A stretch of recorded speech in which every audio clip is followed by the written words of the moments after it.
The title of tonight's Shiur is Shemittah today, Otzar Beis Din, Yevul Nochri, and Heter Mechirah. Now these are terms that you may have heard thrown around, and we're not exactly sure what they mean. So our goal tonight is to figure out what they mean and how they apply to our observance of Shemittah in Eretz Yisrael today.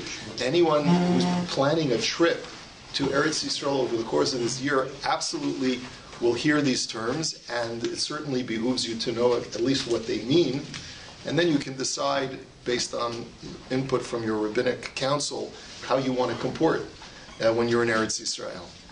But these are three devices that we're going to be discussing tonight as to how it's possible to survive economically and nutritionally in Eretz Yisrael over the course of the Shemitah year. Okay, so obviously, during Shemitah, the easiest way to survive, to have food, is to be able to import produce from Chutz La'aretz.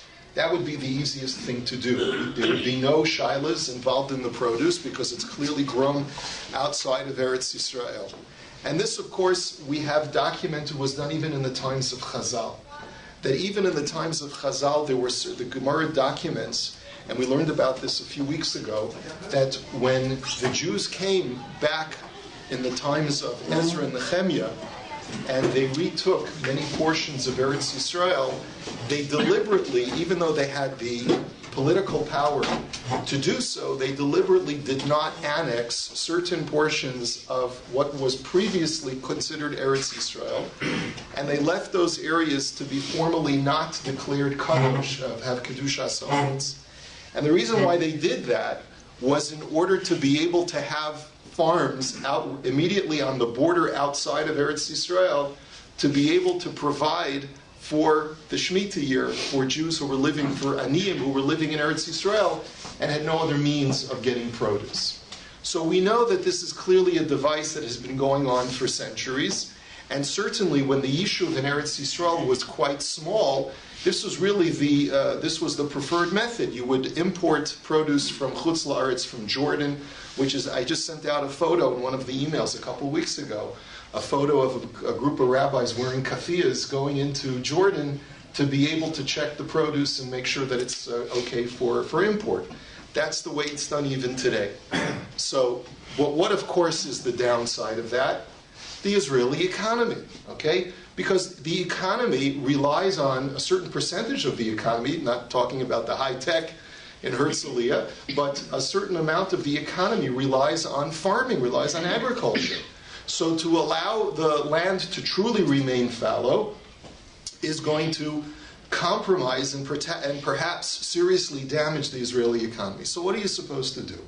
On the other hand, the Torah says, I want the land to remain fallow. So how are we supposed to maneuver this? Okay. There's something that's not brought down in the Rambam, but it's from a Tosefta.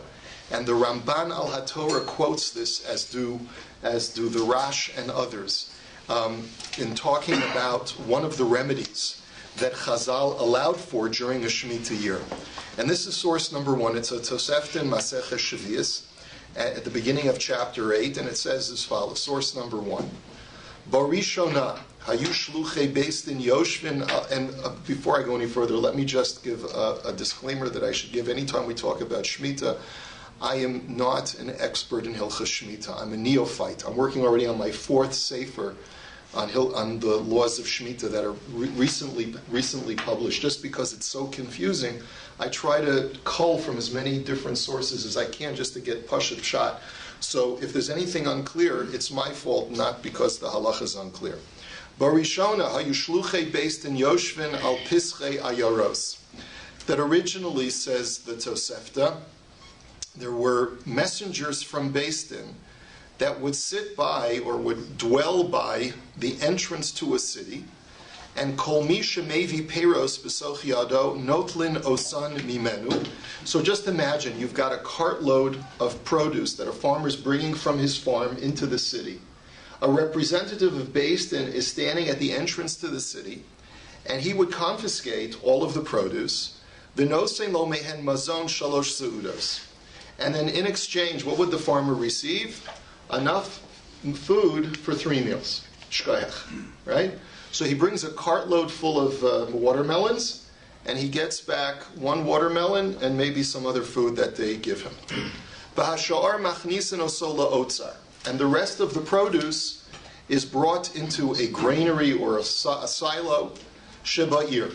Okay? So higia zman te'enim, shluchei Beis Din sochrin po'alin, and that's when we're talking about presumably things that are like grain that grow from planting. Remember we learned that sfichin, that there are things that grow based on the need to plant them perennially on an annual basis, like grains and legumes. So those we said that Chazal asered midirabanan during a Shemitah year, even though they may have been planted immediately before Shemitah, or even if they grow on their own. Things that grow during the Shemitah year that are perennial crops that you have to plant are rabbinically prohibited. And it sounds like over here that if a person had wheat growing into the Shemitah year, then it would be okay to harvest it as long as you brought it immediately to this representative of Beis Din, and they would take it and they would give you just a little bit back. Now let's say the time of the season arrived for the figs to ripen, and you have a fig orchard. So shluchei Beis Din sochrin po'alin. So the Beis Din hires workers. Odrin osan va'osin osan devela. They would harvest the figs, which is perfectly legal during Shemitah because it's not a perennial crop that you have to plant every year, but it just grows on its own. So they would harvest the figs, immediately make it into a pressed fig cakes. V'konsen osan b'chavuyos u'machnisen osan la'otzar sheba'ir. And then they would bring it in with barrels into the city and put it into the warehouses where they would store these pressed figs. Higia zman anavim, shluchei Beis Din sochrin po'alin, botzrin osan v'dorchan osan begas, v'konsen osan b'chavuyos u'machnisen osan la'otzar sheba'ir. And they would do the same thing when it was time for grapes to ripen. The shluchei Beis Din would take the grapes. They would hire workers to harvest them. In other words, these are not the farmer's workers, these are the Beis Din's workers. They would go into the guy's field, they would harvest all the grapes, they would press it into wine, they would store it in barrels, and they would bring it into the Beis Din's warehouse. Higia zman zeisin, when it comes time for olives to ripen, shluchei Beis Din sochrin po'alin, umoskin osan, va'otin osan beis habad, v'konsin osan b'chavuyos, u'machnisen osan la'otzar sheba'ir. And the same thing when the olives would ripen, they would harvest the olives, these shluchei Beis Din, they would press them in the olive press, make them into olive oil, store them in jars or barrels, bring them into the Beis Din's warehouse. U'mechalkin mehen arvei shabasos kol echad ve'echad lefi beiso. And then Beis Din would then distribute these goods to every family for free. In other words, they wouldn't sell them because you're not supposed to sell Shemitah produce, but they would just distribute these things. Now, Beis Din sounds like the most philanthropic organization that's around. They're hiring workers, where they get the money, who knows, and they're distributing these items because it's Shemitah and everything is hefker. So that part we understand. So what's really going on over here? Let's try and understand the mechanism whereby this works and why this is relevant halacha l'maisa. So first of all, you're not allowed to pay the workers?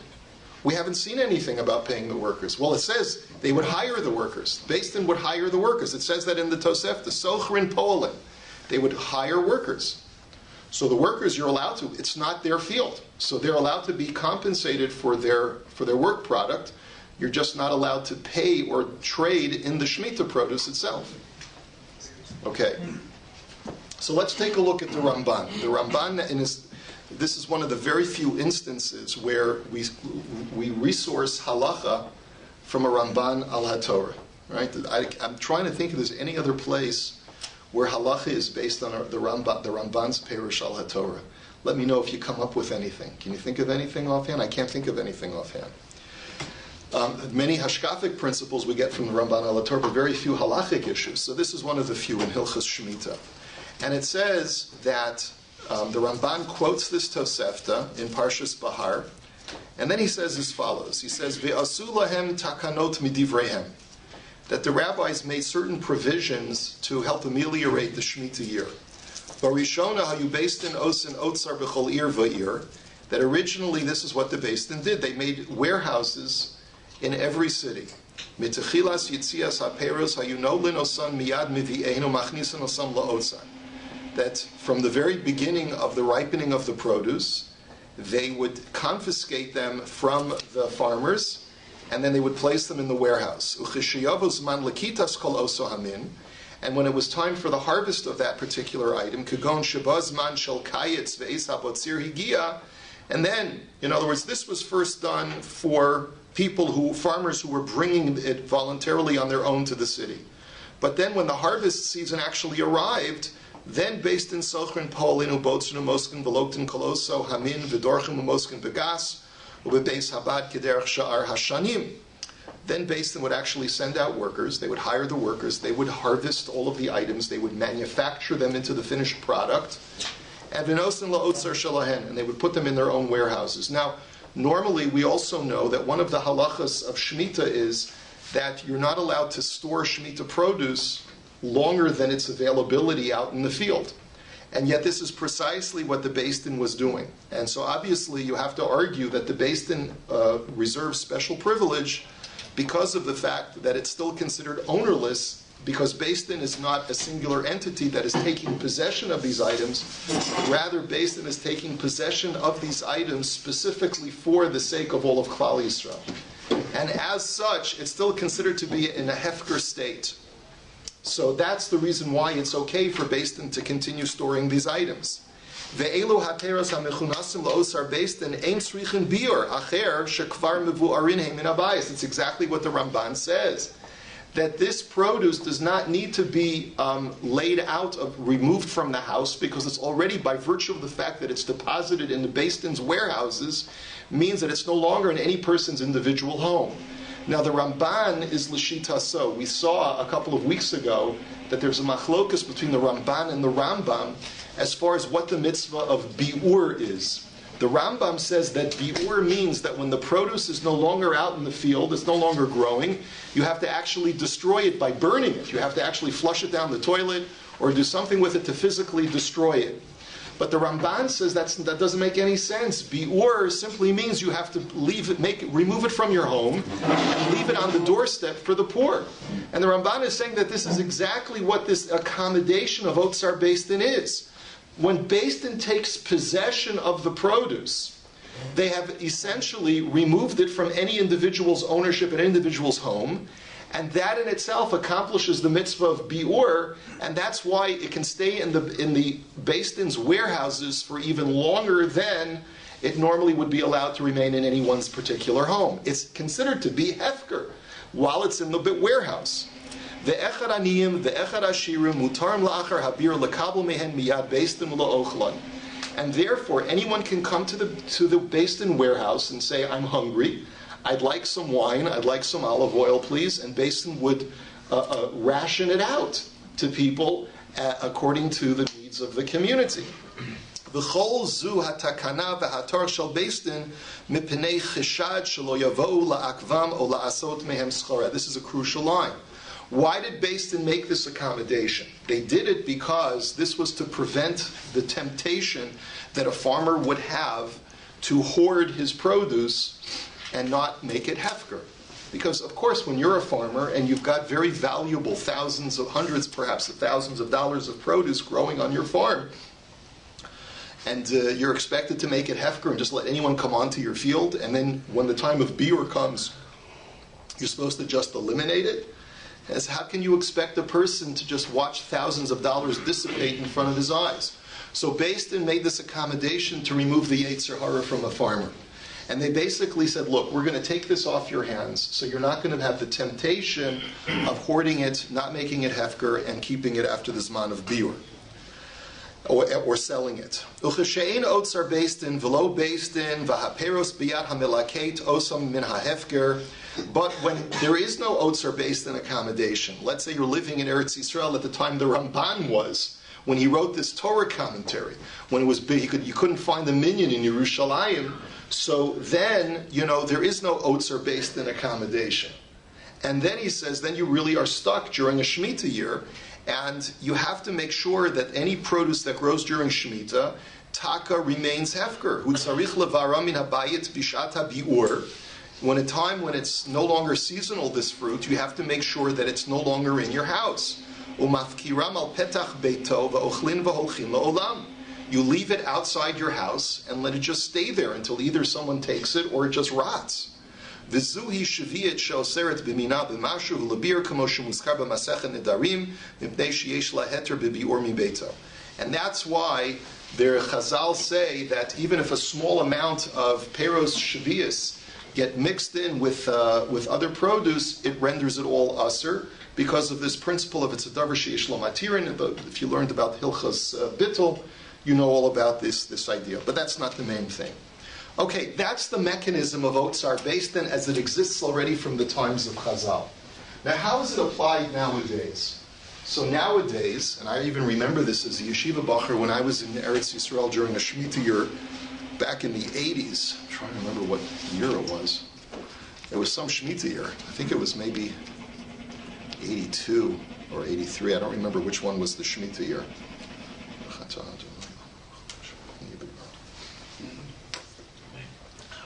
And a truckload pulls up in Sanhedria, and you can buy this little basket of very ripe apricots, fresh apricots, for like half a shekel, but a huge amount. And you're basically paying the Otzar Beis Din not for the fruit, but for the transportation costs and for the labor of harvesting it and for the packing and things like that. They're not making money off of the produce itself. You're just covering their costs.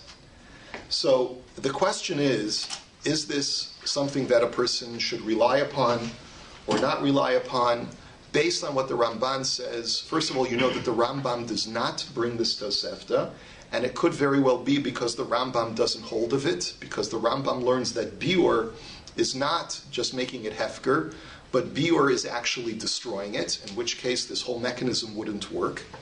But let's take a look and see how this has practical applications today. One of the new Sfarim that I just got, which just came out this year, is called Sefer Hashmita V'Hilchoteha. It was written by a Kol Jungerman named Rabbi Nosson Gottlieb in Yerushalayim, and he talks about the minhagim of the Badatz Yerushalayim Bisman Hazeh, what they hold of and what they don't hold of as far as remedies for the Shemitah year. I apologize for the small print. He says, V'hinei Otzar, after bringing all of these sources, he says, V'hinei Otzar Beis Din hamotzi bismanenu ka'ayom, afilu al tzad hayoter tov sha'asui ki hilchata, she'en govin ma'ot rak schar lekita v'hovala v'tula. He says, nowadays we have different kinds of Otzar Beis Din, and the best kind of Otzar Beis Din is, as we just described, where the compensation that the merchant, so to speak, receives is only for the cost of harvest and transportation, and that's it. Mikol makom kehayom kevan she'en hamatara la'atzil mimichshol schora beperot shvi'it. He says, however, today the objective is not to save the farmer from possibly succumbing to his Yetzer Hara and trading Shemitah produce, rak kedei lechalek haperot be'ofan misudar. But rather it's to be able to distribute the produce in an organized fashion, because you've got so much farmland that's growing huge amounts of produce. How do you dispose of it properly? And so this is the way it's done. Even today, even if a farmer is willing to abide by Hilchas Shemitah, it's still not practical to expect just him to keep the doors of his farm open and let the public come in. I mean, how's it going to work? Just thinking from a logistical point of view, how are people don't have panel trucks, and how are people just going to walk in, and it's going to be a logistical nightmare. So this was why Otzar Beis Din was even designed today, even for very from farmers who want a hold of Shemitah. He says, he says, even when the people are only going to take compensation for the harvest and the transportation,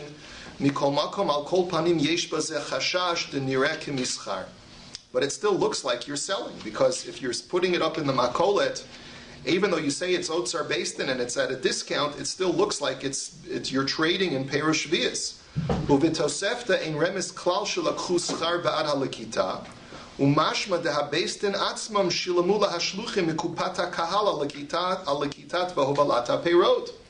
It doesn't seem that the consumer in the Tosefta paid for the cost of harvest and transportation, but rather the Beis Din itself had a community chest that they had accumulated, and you paid the Beis Din, you gave money as a donation to the Beis Din, and the Beis Din paid the workers. Today, that's not the system that we have. Today, it's the consumer, the end user, who pays the shekel or the half a shekel for the basket of strawberries in order to be able to consume them.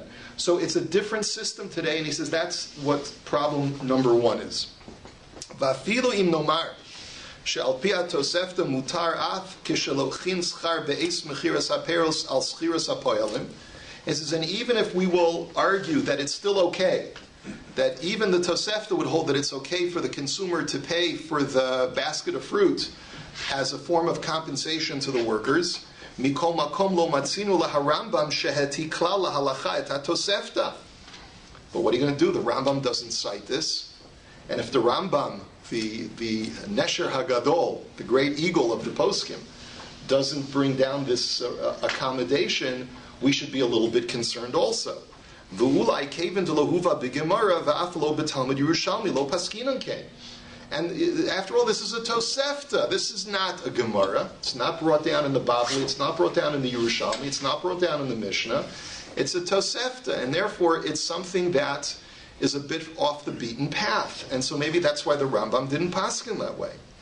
V'chol ze amor afilu ba'otzar Beis Din hamihudar. And all of these concerns we voice, even when the Otzar Beis Din is operating according to the letter of the law.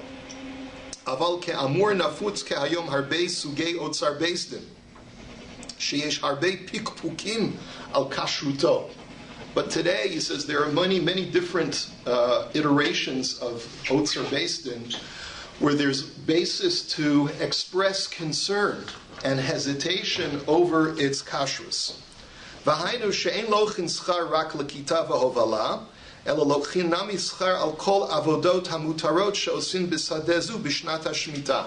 is he saying? What is he saying? Someone want to tell me what he's saying? They're not just getting paid for the straight transaction. They're not just getting paid for the harvest and the transportation. They're getting paid for other stuff as well. Stuff that admittedly is permitted to do during Shemitah. As we've learned, you're allowed to water and irrigate a field under certain conditions. He says, Kegon, hashkaya, v'harisus, v'chulei. I'm not sure what risus is. It's some kind of cultivation. Pesticides. Thank you. But so that also, of course, takes manpower, man hours. And so the Otzar Beis Din is paying them for that as well. U'chavar tzavchu al zeh, de'echutar legabot min hatzibor kesef ba'avur divarim, she'ikar matarat asiyatan hu la'ashbiach hasadeh la'atzmo l'shanim haba'ot v'lo l'tzorach hatzibor. And some people have been critical of this, because they've argued, how can you collect money from the tzibor for Otzar Beis Din when much of those funds that you're collecting for Otzar Beis Din are not even going for the actual produce itself, but are going for the future cultivation of that field that'll be helpful to the field, not just for this year's produce, but for next year's as well, such as the pesticides. Okay? V'chutz mizeh, and he says, I'll tell you something else. He says, Yesh harbei Otzar Beis Din shebal hasadeh moser oso lebeis din, behabeis din shomrim hasadeh shelo yikansu bazarim v'rakem lo ktimu mochrim haperot. He says there are certain people who set up shop as the Otzar Beis Din of a particular town, and what they do is they are overzealous. And so what they do is they don't make the field actually hefker, but they bar anyone else from going into that farmer's field except the representatives from Otzar Beis Din, the workers that the Beis Din hires. And you're not allowed to do that during Shemitah. The whole purpose of Otzar Beis Din is to allow the consumer to have access to the hefker peiros. But how can you monopolize the access if the whole idea is to make it hefker to everybody? So there are certain batei din in different cities in Eretz Yisrael. He doesn't identify what's what. And he says that they're doing this, and that's not right. And the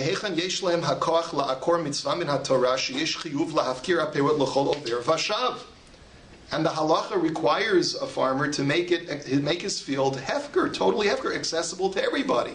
So fine, I understand that the Otzar Beis Din is an organized system, but you can't stop people from coming on the field at the same time. We don't find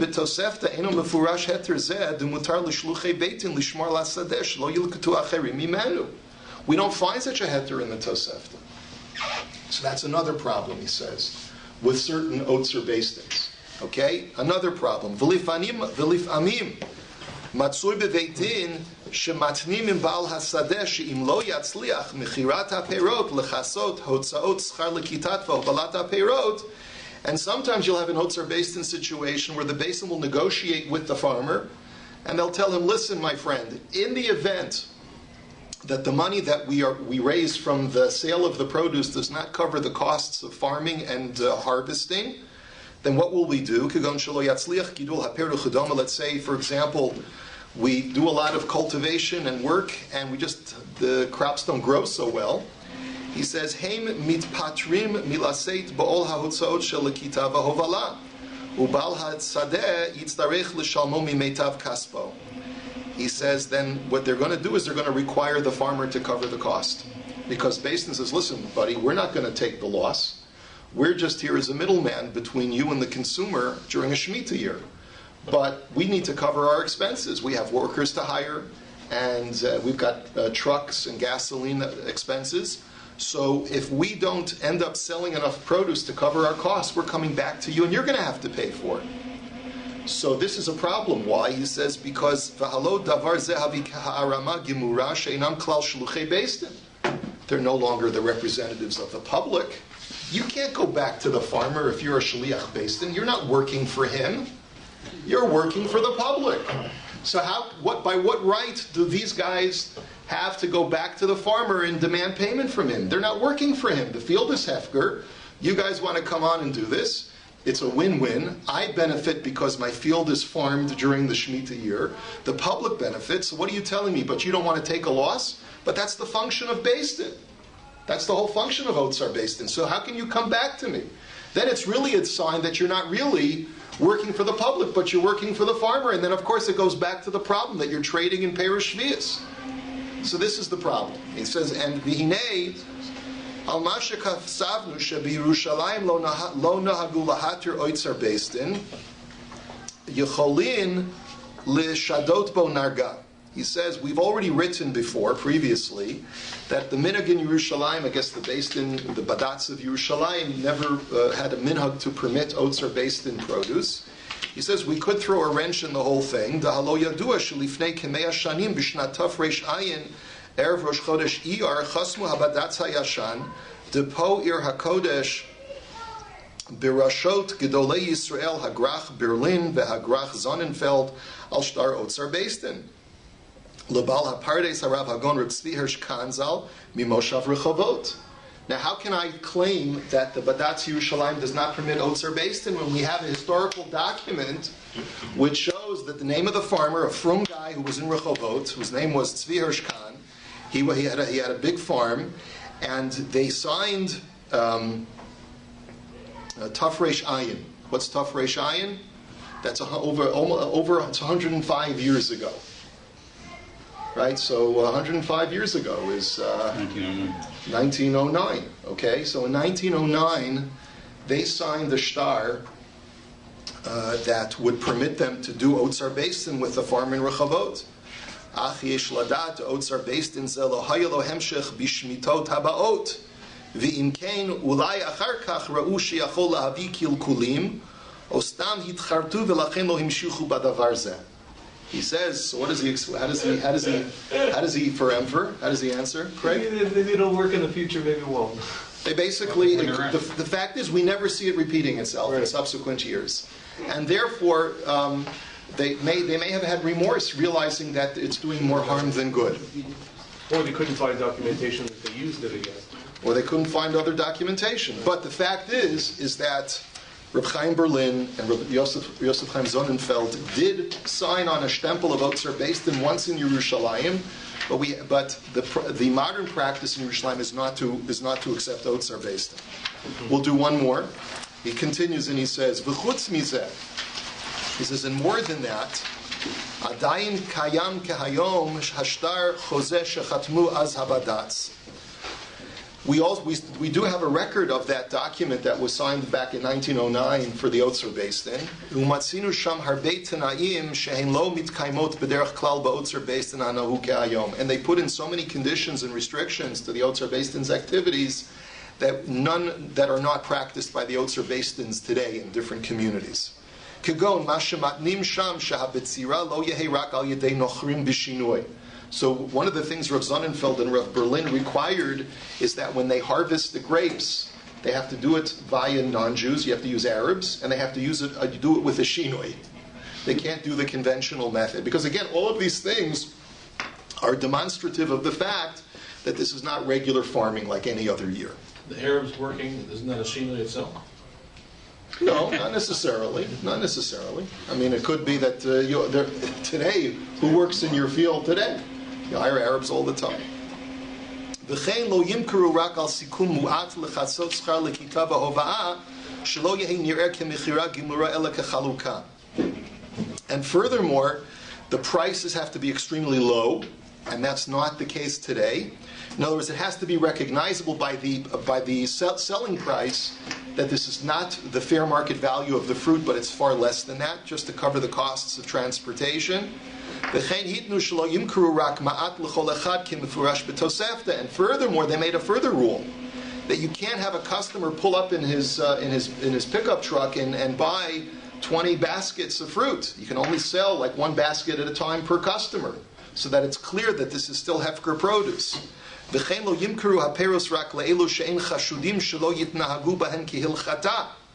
furthermore, they made another restriction that you can only sell the produce to Yirei Shamayim who are going to treat the produce properly. Like we learned, I'm not sure if we learned all of the details before, but there are certain things that you have to treat the produce with Kedusha Shvias, like dealing with the orange peels and other, the discards from the produce, like the potato peels and things like that. You have to be very careful to let them rot before you just discard them. Okay, and we also know that they were very makbid not to sell it by weight or by count, but just like a basket, right?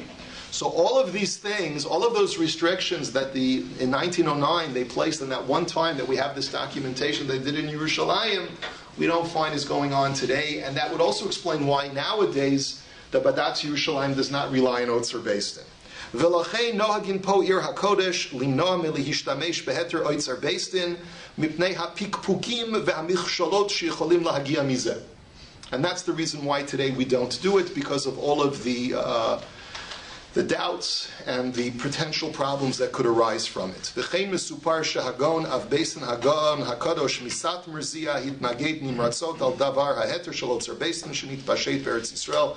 The Satmar Rebbe, of course, as we saw a few weeks ago, a tshuva from the Satmar Rav about whether Shemitah Bizman Hazeh is Deoraisa or Derabanan, and he was very insistent that it's Deoraisa, and it was Tzoek Kekruchia. I mean, he was really very vociferous about his opposition to the way that Shemitah is done in Eretz Yisrael. V'rak legabei etrogim she'ein manos melimkor al yedei Otzar Beis Din, he says the only heter that the Badatz Yerushalayim is going to allow for is the sale of esrogim that grow in Eretz Yisrael, because there ein breira. This is going to be relevant next Sukkot, where we're going to be getting esrogim from Eretz Yisrael. And this is clearly going to be Otzar Beis Din. Now, I challenge anyone to demand that the price of esrogim should be much lower this coming Sukkot than they are any other of the 6 years prior. They give them for free, but you have to pay more for your lulav. Oh, is that how it works? Yeah, that's the Yeah. Oh, is that what happened? I don't even remember. Usually it's the opposite, right? You pay for the esrog and the lulav comes free. Right, but during the Shemitah year, they just flip it around. But isn't there a problem with taking outside of Eretz Yisrael? Yes, there is. And so I don't remember exactly what the, we'll have to learn about that when we get closer to next Sukkot, what the heter is to export Shemitah produce, because we learned that halacha also. We learned that in the Rambam a couple weeks ago. So how do we get around that? I don't know offhand. The problem is that they charge you for the lulav based on the quality of the esrog. Right, that's the problem. You're absolutely right. That's true. Okay, so they'll have to look at the quality of the lulav from now on. The quality of the life. Okay, so he says, but even when you rely on Otzar Beis Din for the sale of esrogim, shetzrichim lahashgiach aleim shelo yitkalkelu v'yehi ru'uyin libracha, hinhigu mipnei tzorach hamitzvah la'asos Otzar Beis Din. He says today, because you need an organized and very structured way of harvesting the esrogim so that they don't become damaged and that they're cultivated properly so that they'll be kosher esrogim without the bletelach and all of these other problems. So that's why we have to be samech on Otzar Beis Din for our esrogim. U'chemuvan sha'asui b'chol hadiktukim ve'hahidurim. But provided, of course, that it's a legitimate Otzar Beis Din system, you have to make sure that it's done the right way. Va'od yesh lahosif da'aftiki yadua debishnat tafshin yud bet. In the year 5712, someone do a quick calculation. 1952. 52. Thank you. So in 1952, hinhig Chazon Ish Otzar Beis Din, that the Chazon Ish himself did Otzar Beis Din. That was a Shemitah year. I don't think. Go backwards. Sure, it was 5, 63. 7, 12. So 63, 62? 9 Shemitahs ago. That. Yeah. It would have been 50. 1952. Okay. I don't understand. He says the Chazon Ish also relied on Otzar Beis Din, Valzeh Somchim Kol HaMekilim Bazeh. And therefore, there are many people who rely on the psak of the Chazon Ish. Remember, we learned a few weeks ago that the Chazon Ish held that Shemitah B'zman Hazeh is D'Rabbanan. So there are many kulas that you can rely on if you hold that Shemitah B'zman Hazeh is D'Rabbanan. But he says, nevertheless, Yadua, Shahita Az Sha'at Hadechak Gadol. Umitam Zeh Samach Atzmo Lahakel Az Beharbe Kulot Mashalo Asu B'Sha'ar HaShemitot. But it was a dire situation. Look, 1952, 4 years after the state, 3.5 years after the state is founded, and we're at constant war, and we don't have anything to eat. So that's certainly a time when you should be somech on certain kulas, including Otzar Beis Din. And he also adds the last line, which I didn't, because on the next page, is and also the Chazon Ish didn't codify it in his Sefer Chazon Ish. So, based on all of these, obviously you see the orientation of the author of this particular sefer. He feels it's very important to be machmir whenever possible and not rely on the kulas of Otzar Beis Din. And that has been the minhag of the Badatz Yerushalayim until this day, with the exception of 1909 and 1952. Okay. So that's Otzar Beis Din in a nutshell. Now, again, I am speaking as a foreigner who's thousands of miles away from what's going on the ground in Eretz Yisrael, and I don't know how this translates into what the poskim say, and when we get there, we'll find out. In other words, I hope to do some more research in advance of our trip to Eretz Yisrael, but this is the background information. We already understand that this is controversial, and just like hashkachas vary from city to city in Eretz Yisrael, and just because something's under the Rabbanut doesn't mean that it's automatically up to the standards that we would expect from the OU, let's say. And it varies from city to city, that the Rabbanut of Yerushalayim is different from the Rabbanut of Tel Aviv, which is different from the Rabbanut of Rehovot. So too, you can have different Otzar Beis Dins from city to city. Some are very machmir in the way that they limit what they charge for and how they allow access to the field of the farmer. And some are very liberal to the point where it raises some serious concerns. Okay. Does all this apply to only produce that is actually grown from the ground? I'm asking, for instance, what about hydroponics? This is what Yeah, so I we, missed the last year, so hydroponics, we said, is not a problem of Shemitah. That was one of the big, so that please. one of the big advantages in Gush Katif. When Gush Katif was around, so that was one of the big produce providers in Eretz Yisrael because they were growing things hydroponically. Right. And I think there still is. It's also part of Eretz Yisrael too. Some people hold that it's not part of it. Some people hold it's Shmita doesn't apply to it. Philistine territory. Yeah.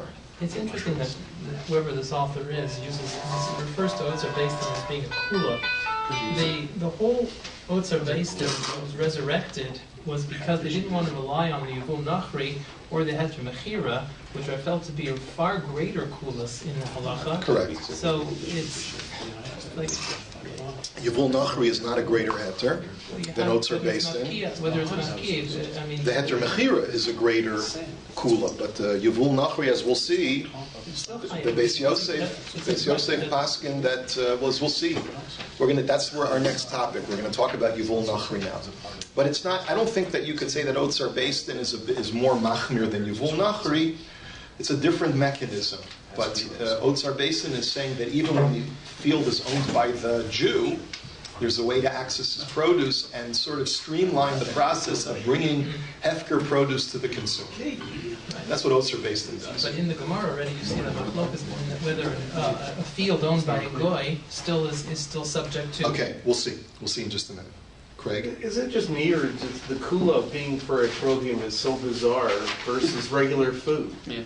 I mean, to me, that just seems so reversed. And He that says, you would think for food they would be Otzar Beis Din, where a trogium they would be more Mako. I guess maybe he feels that there's no other choice. There's no other choice because the majority of esrogim are grown inside of Eretz Yisrael. Perhaps there aren't enough esrog orchards in Chutz La'aretz. Whereas when it comes to regular produce, you don't have to. They don't check a tangerine under a microscope to make sure it's kosher. So there's much more access to produce outside of Eretz Yisrael, and you don't have to rely on Otzar Beis Din. So maybe that's his rationale. Esrogim are harder to come by, and that's why when we have esrog orchards in Eretz Yisrael, we really don't have that much of a choice other than to get them. I do believe, going back to Larry's question, and again, I have to go back to, I don't remember what my memory tells me, but I seem to recall that a lot of people during the last Shemitah cycle would only buy esrogim from Chutz La'aretz, and so we have to go back and we'll have to see. Again, I don't remember, and we're going to do some research between now and Sukkot, I promise. Yes. Today, farming is a very sophisticated industry, from harvesting, packaging, wholesaling, distributing. Does the Otzar Beis Din in fact take it over, or do they simply take it over title on paper and allow the farmer and his staff to do the whole thing? I think that's what the author is alluding to, although he doesn't say it in that sophisticated way. But essentially, everything is factory farming nowadays. Everything is sophisticated industrial grade. And so you can't Beis Din can't hire a bunch of yeshiva bachrim to go into the field and harvest it. They're going to have to rely on farming experts, agricultural experts. And so the question, of course, then becomes, how far is it different from a regular harvest? In other words, how is it really different, and what is the compensation due to the workers? So that, of course, becomes the issue. And as we become more and more industrialized in the way that we harvest our agriculture, it becomes more and more difficult to really utilize this kind of mechanism. Okay, that's Otzar Beis Din. Let's go now to Yevul Nochri, which Laser was referencing, and let's see what the source is. There are two places where the Rambam talks about a Gentile owning real estate in Eretz Yisrael and how it affects the agricultural produce. So let's take a look. One is in Hilchos Trumos and one is in Hilchos Shemitah. And in Hilchos Trumos, the Rambam says, Akum shekona karka be'eretz Yisrael, lo hifki uha min hamitzvot, this is source number 4, ela harehi b'kedushasa.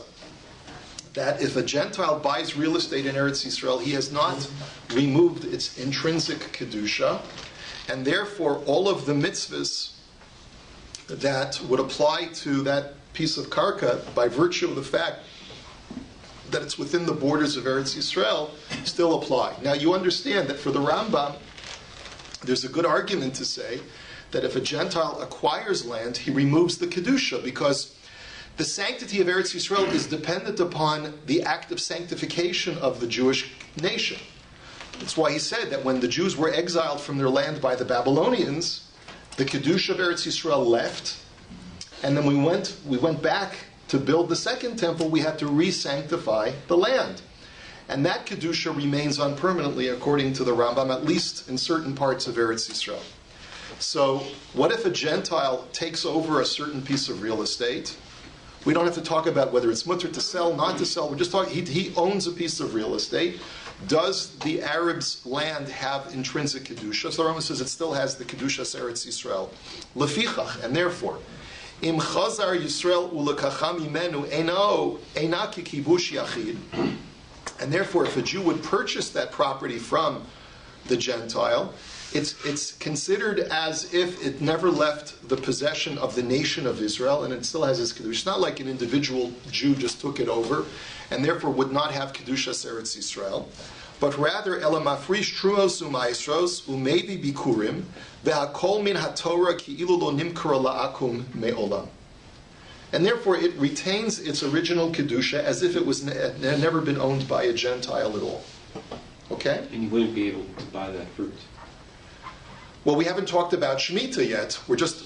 He's talking about in a non-Shemitah year. You could buy the fruit in a non-Shemitah year, you just have to take Trumas and Maasros, like any produce that you buy in Eretz Yisrael during a non-Shemitah year. But what if the Goy owned only the produce and not own the field?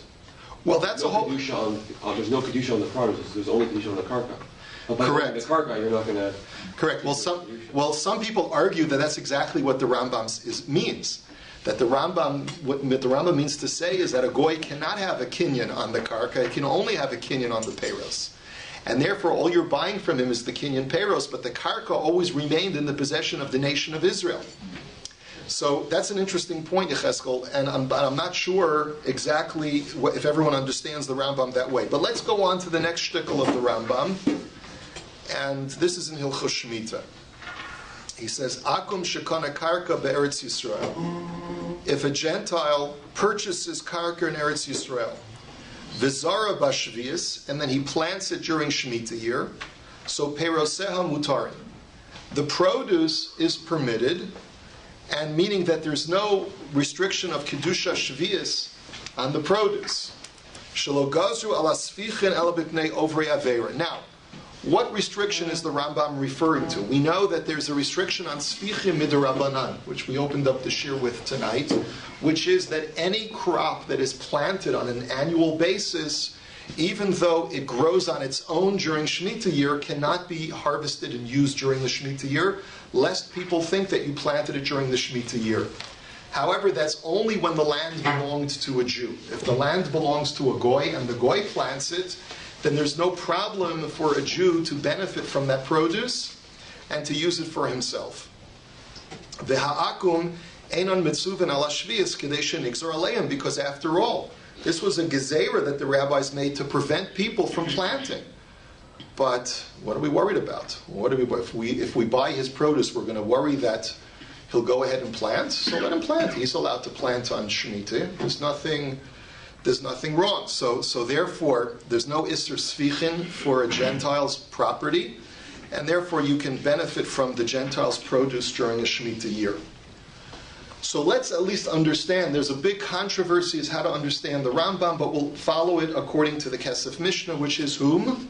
So Rav Yosef Karo, who's writing the Kesef Mishnah commentary in the Rambam, states as follows. First he quotes from a Sefer Kaftor Vaferach, and as I said, we're not going to have a chance to finish all of our sources tonight. We'll have to pick it up in part 2. He says, Uma shekosav bal kaftor vaferach lo nifka oso isur bikinyano mitam she'en kinyan la'akum be'eretz Yisrael lahafkia midei ma'aser ushavius. So the kaftor vaferach, commenting on the Rambam in Hilchos Trumos, which we just said that the land always retains its kedusha, he says, you know why? Because a goy, like Chesky said, cannot actually be kind of the karka, it can only be kind of the peiros. Right? So, and therefore it doesn't remove the kedusha, and therefore it still has the obligation for tithing, and it still has the kedusha of Shemitah. Ishtamitze, Mashikosav Rabbeinu beperak Aleph Mehilchos Trumos. Shema sha'amru ein kinyan la'akum ba'aretz lahafkia min hamitzvos. Hainu le'inyan, he says he didn't read properly, or wasn't fully aware of the Rambam that we just quoted in source number 4 in Hilchos Trumos. He says, because there the Rambam says that when we say that a goy does not have a kinyan in Eretz Yisrael to remove the mitzvahs, hainu le'inyan she'im chazar Yisrael ulekacha mimenu eina kikivush yachid ela harehi ki'ilu lo nimkara la'akum me'olam. It's only after a Jew takes possession of real estate that was previously owned by a Gentile do we say that it reverts back to its original kedusha. Aval be'oda b'yarakum mufka'ati u'ma sheperoteim chayavim b'ma'aser eino ela kishem miracham Yisrael davka. He says, and let's understand the halacha. When the land is owned by a Gentile, it's patur from trumas and maasros, unless a Jew purchases a whole stockpile of freshly harvested produce and brings it into his barn, at which time it's chayiv and maaser at that moment. That's when the Jew has to tithe. But if the Gentile harvested a whole field of his grain, did miruach hakri, which means he accumulated it, he harvested the wheat, he separated the chaff from the wheat, and now he's got a whole bunch of wheat kernels that are in his barn, and I'm buying bags of wheat from the Gentile. It's patur from trumas and maasros by virtue of the fact that it was harvested from a field that at that moment belonged to a Gentile.